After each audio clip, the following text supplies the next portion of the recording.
Edutainment park, खेलो सीखो smart बनो। Edutainment park में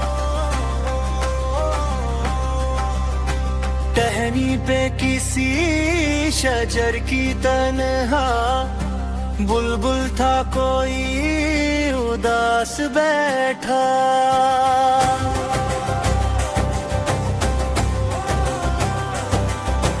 कहता था कि रात सर पर आई, उड़ने चुगने में वक्त गुजारा।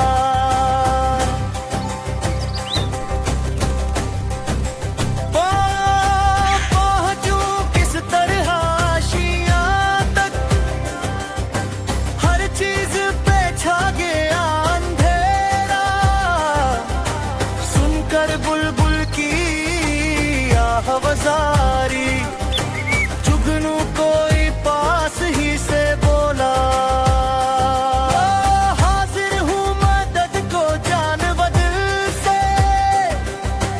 केड़ा हूँ अगर चा मैं जरा सा, क्या गम है जो रात है अंधेरी। मैं राह में रोशनी करूँगा।